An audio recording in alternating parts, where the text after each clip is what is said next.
gitu. Aku malah seneng kalau diajakin temen bukan ke tempat dugem atau ke tempat makan ini, tapi diajakin kayak begini aku seneng jujur. Apa ya, aku merasa bahwa ini yang dimau oleh papi aku, ini yang dimau oleh keluarga aku. Aku berasa sehat aja. Bahwa kekuatan aku tuh ada di sini sebenarnya. Jadi aku bisa semangat.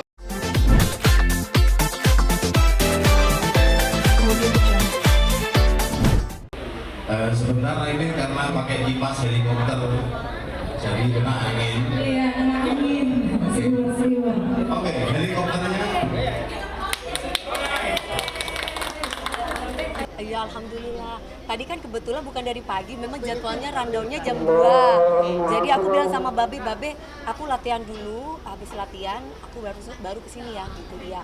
Nah latihannya itu pas kebetulan aku datang, alhamdulillah aku ditungguin, aku seneng banget. Karena memang menyempatkan waktunya untuk datang ke sini, satu hal yang Babe ini kan setia sama aku ya. Babe ini dari dulu soalnya.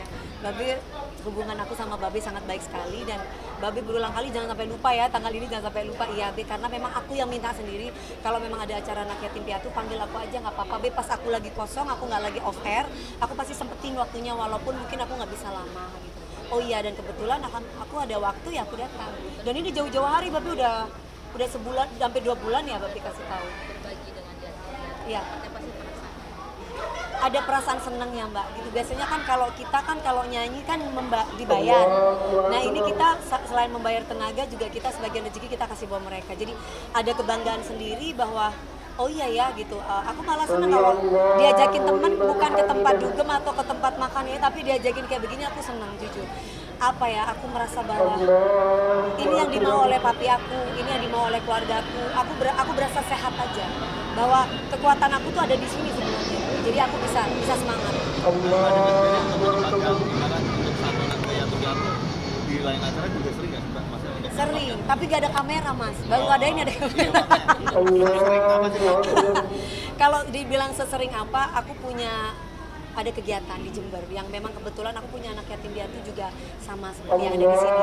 Ada masjidnya, ada acaranya juga. Cuman aku tidak pernah masukin ke konser. Jadi kebetulan memang ya intinya aku bisa datang, bisa kasih buat mereka seperti itu selalu. Setiap bulan itu selalu ada. Jadi memang itu acara rutin yang memang wajib ketika aku selama ini mendapatkan rezeki mandiri di luar dari orang tua. Tadi sempat minta doa juga sama anak yatim piatu. Oh iya, aku minta doa. Konser bentar lagi kan mau konser. Iya, nomor satu kan memang nomor satu bukan hanya konser aja sih, lebih ke cinta kali ya Mas. Kalau sebenarnya sih kalau untuk urusan konser atau urusan uang atau karir itu sih aku lebih percaya sama Allah. Itu selama aku berusaha, kalau sudah waktunya rezekinya aku ya rame-rame aja. Tapi kalau berurusan dengan cinta itu agak susah ya, karena aku tuh kan orangnya bego dalam urusan cinta gitu. Jadi aku cuman iya seperti itulah teh gitu, gampang kasihan, gampang lulu. Jadi aku tuh semoga aku tuh untuk yang keempat ini yang terakhir gitu. Jadi aku cuma minta itu sih dari dulu. Ya mungkin seperti laguku Indah Pada Waktunya, akan indah pada waktunya walaupun aku ngalami gagal. Kalau mengenai konser aku di Singapura, mengenai konser aku di mana saja, aku sudah lillahi ta'ala. Apa katanya, kalau memang sudah waktunya aku dikasih rezeki, orang tuh digerakkan beli tiket. Kalau belum waktunya rezeki ya mau gimana, mau beli tiket gitu. Jadi aku kalau untuk urusan duit aku santai. Kalau di Singapura sekarang lama aja sih. Gimana? Kalau di Singapura sekarang acara lama atau Gak ada lamaran, gak fokus. Kalau itu mah gak ada Mas. Kalau untuk lamaran tuh gak ada di Singapura, gak ada. Ngapain jauh-jauh di Singapura? Fokusnya ya untuk kerja ya kerja. Saya nggak mau dicampur adukan dengan lamaran terus ini enggak, karena itu sesuatu yang sakral. Jadi aku fokuskan satu-satu. Aku tidak mau terpecah konser dengan percintaan, itu aku nggak mau. Konser ya konser, kalau cinta ya cinta gitu. Jadi aku nggak mau berurusan dengan hal yang kayak gitu. Minta doa sama anak-anak yatim piatu ini kan juga Iya, iya. khususnya bisa kasih dengan bilang Aku pengen punya anak. nah itu. Iya. Jadi ini memang yang Tadi aku mudah-mudahan berharap. pegangin kepalanya itu Allahumma sholli ala Muhammad. Bukan aku nggak pengen punya anak. Aku kan tidak akan mungkin cerita apa yang terjadi dalam rumah tanggaku yang kemarin-kemarin. Kenapa akhirnya aku sampai menunda momongan. Jadi bukan aku mandul, aku menunda momongan karena memang banyak hal yang tidak bisa aku ceritakan. Ada feeling. Iya, dan akhirnya kan bercerai. Kalau seandainya aku kemarin punya anak dan aku tidak menunda kehamilan aku, mungkin sekarang ini aku sedih karena aku sudah tidak punya suami lagi dan anak aku sendiri. Nah, tadi di saat aku pegang kepala mereka, betapa kasihan mereka. Sebagai orang tua harusnya bersyukur punya anak-anak yang dikasih kesempatan oleh Allah bisa punya anak, bisa merawat anaknya dengan baik. Ini mereka malah kurang kasih sayang dan dirawat oleh orang lain. Banyak banget perceraian suami istri. Suami juga Aku jadi takut nikahnya. Ada Iya. trauma itu kepikiran Gini, aku kemarin lihat perselingkuhan itu kan banyak banget ya. Sampai aku lihat IG tuh kasus lagi, ini lihat ini lagi. Banyak banget. Jadi desa yang mami kenal pun nggak tahu tedeng aling-aling taunya akhirnya menggugat cerai sama istri. makanya kan nggak nyangka aku Mas, nggak nyangka. Kita itu kan rata-rata mereka yang bercerai itu rata-rata yang menjadi contoh buat kita semuanya. Salah satu contoh itu loh kayak rumah tangganya si ini. Kalau kita lihat Instagramnya itu kan mesra kayaknya aduh romantis banget gitu, kayaknya pingin deh kayak gitu kan, nggak ada huru hara dan adem ayem gitu. Ternyata ujung-ujungnya bercerai. Ini bercerai sampai aku sempat kemarin sama Mas Uli, aku sampai sempat bilang aku bilang aku kayaknya ntar dulu deh ya gitu. Oh kamu nggak boleh gitu, kamu harus komitmen. I know gitu, aku komitmen, cuman mungkin ada titik di mana aku tuh aduh takut ya gitu, iya nanti aku gitu lagi gitu, gagal lagi gitu loh Mas. Soalnya kan laki-laki, maaf punten ya, aku tidak menghina laki-laki, aku cuma meragukan saja gitu, bukan menghina ya, meragukan. Karena laki-laki tuh rata-rata di awal saja mereka itu manis gitu, tapi di pertengahan jalan mereka itu ada pesawat tuh, kata pilot jangan berisik katanya. dua kali gitu. Jadi sampai mereka bilang sampai aku sendiri tuh gini, ini kenapa laki-laki selalu dikit-dikit bilangnya ya mungkin karena nggak nyaman. Kalian itu bohong Mas kalau ngomong nggak nyaman Mas gitu. Kalau nggak nyaman kok bisa punya anak 1, punya anak 2, 5 tahun, 3 tahun, 10 tahun gitu. Kalian itu cuma bohong gitu loh. Intinya itu kalau kita bicara masalah nyaman, nggak ada rumah tangga itu nyaman. Rumah tangga itu pasti berat karena mikirin semua itu dipikirin. Entah istrinya dipikirin, anak dipikirin, segala macamnya kebutuhan itu tanggung jawab seorang suami. Jadi kalau bilang bahwa kita cari yang nyaman, boleh nggak kalau misalkan seorang istri juga cari yang nyaman? Nah kan intinya kan nggak ada yang nyaman dalam hidup ini. Intinya bagaimana caranya kita bisa biar kita itu nggak bosan aja deh sama pasangan kita. Karena pasangan kita itu kan kita pasti ada titik bosan.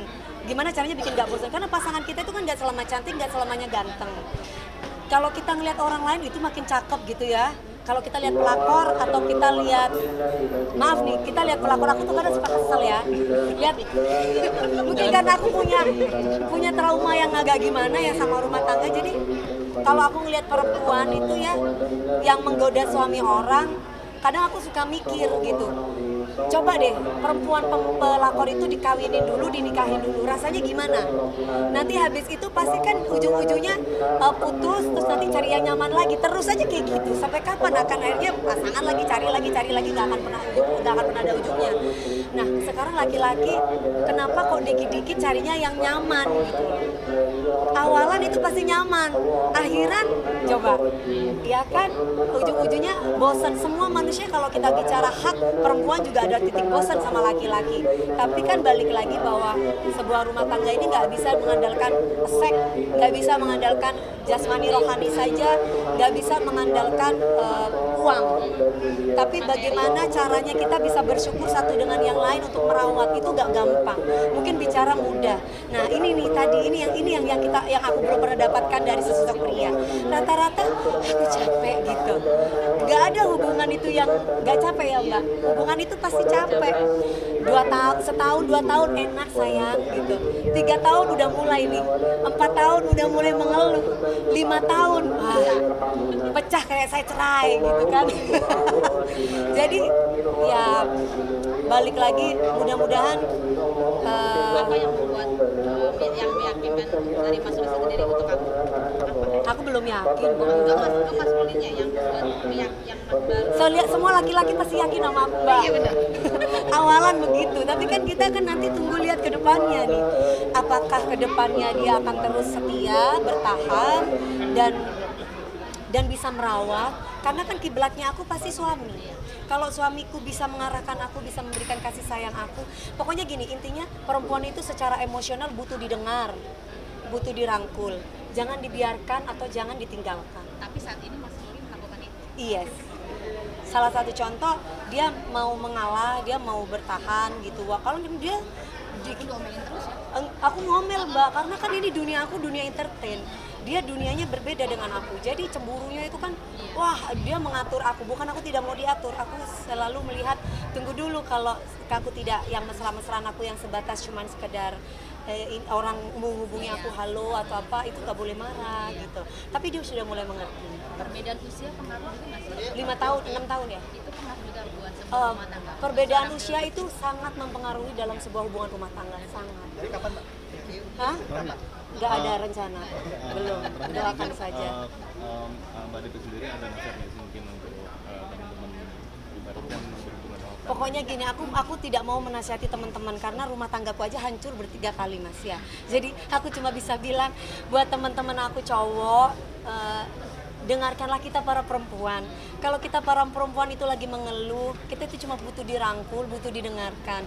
Biarin kita menangis sekenceng-kencengnya, tapi sediakan bahu kalian buat kita, itu doang. Selebihnya nanti pasti akan adem ayem dan pasti akan lebih cooling down gitu. Jadi jangan sampai kalian keras, kitanya jadi malah lebih keras dan takut akhirnya untuk menceritakan keluhan-keluhan kita itu. Itu sih yang aku rasain kayak gitu. Hah? tahun ini dong. Amin. Oh, yang terbaik aja, Mbak. Iya, banyak yang cerai loh. Oh, takut ya. Akhir tahun dong.